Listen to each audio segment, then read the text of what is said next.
we're in a phase that is characterized by Ukrainians succeeding on the battlefield, and the Russians, desperate to change the subject, are trying to do other things.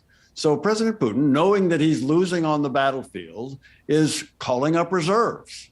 He is conducting these referenda in parts of Ukraine. He says he's annexing parts of Ukraine. He's reminding us that he's got nuclear weapons. His problem, of course, is that he's losing on the battlefield. His soldiers are dropping their weapons in the northern part of Ukraine where they're fighting. They are abandoning their tanks. They are running away from the oncoming Ukrainian military, the soldiers. And so President Putin has a real problem on the battlefield. So he's trying to change it up. So far, unsuccessfully. His attempt to recruit more soldiers is failing. His attempt to placate the people on his right in Russian politics is failing. He sees the people in Russia fleeing the country. So President Putin has a real problem in all of these attempts to regain the momentum. He's failing in that. I think the chances of the Russians using nuclear weapons is small, is very low. That said, when you have the president, the dictator of a big nation that has nuclear weapons, saying that he might use them in Ukraine, you have to take it seriously. And of course, the West does take it seriously. There's no higher priority for our intelligence agencies than to be sure that they have a careful watch over any indications in Russia that there's any preparation or any steps toward the use of nuclear weapons. So far, none. So far, there's no indication that they are taking these steps. We have to watch, we have to be careful, and we have to send the message to President Putin and the Russian military and the Russian people that there will be devastating consequences, catastrophic consequences, if they made a bad mistake, a bad decision, and used nuclear weapons in Ukraine. It would cost them dearly for all kinds of ways, which, to be clear, our government has made clear to the Russians. So that's an important part of deterrence. We don't want to see these weapons used. The Chinese and the Indians don't want to see these weapons used. The Russian people don't want to see these weapons used. And so that's the message that has to get through to President Putin. I think he must be hearing that. I don't think the oligarchs have his ear on military things. The oligarchs are probably telling President Putin that they're having great difficulty. Most of the big oligarchs that have anything to do with this war are sanctioned. They can't travel. Their assets are frozen. Their families can't travel. Their children can't go to school in England or in Great Britain or in the United States or wherever. The oligarchs are under sanctions, and they're probably expressing concern, expressing the fact that they're not happy about this. However, they're probably not the key voices in Mr. Putin's ear when he's thinking about his problems that I talked about earlier on the battlefield in Ukraine. Those voices are probably well informed. That is his interior, his intelligence services, his military, his defense officials. They're telling him probably what he wants to hear. So he may not be getting the best advice from them. He's a powerful man. They don't want to tell him things that he's not going to be happy about. So it's not entirely clear, Rochelle, in answer to your question, what he is actually hearing.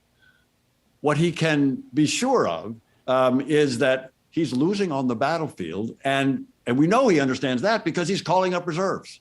He knows his military is not doing well enough to stop the Ukrainians. Indeed, the Ukrainians are pushing his military back out of their country. The Ukrainians are pushing the Russians back out of Ukraine. And so President Putin has to call up a reserve. In order to do that, he has to be talking to his military and his recruitment services. So that message is clearly getting through.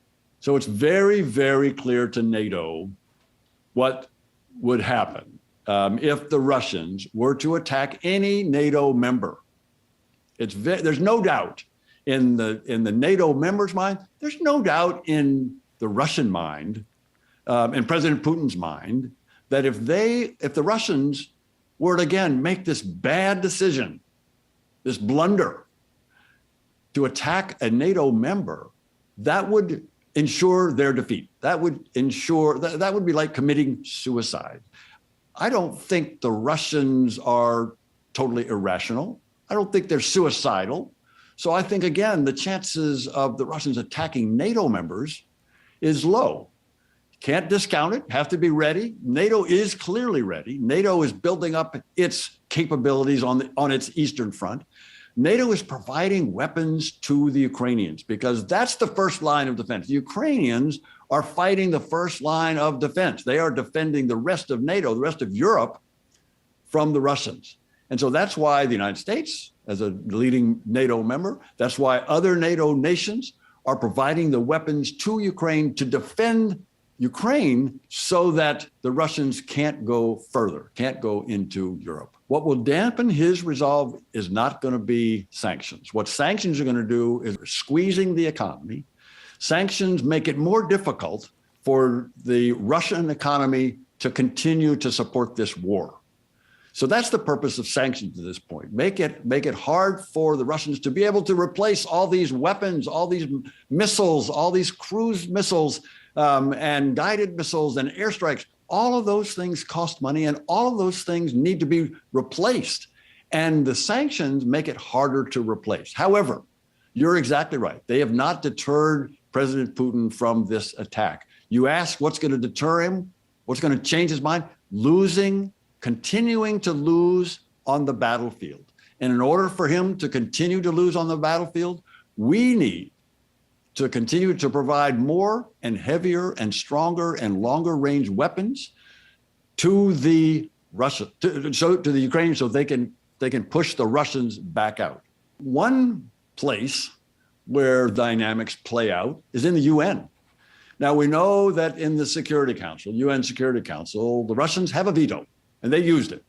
So that they can stop action there, but they can't stop action in the General Assembly, in the United Nations General Assembly, where there have been a series of votes to indicate this dynamic that you're asking about, the dynamic in the rest of the world about where nations stand.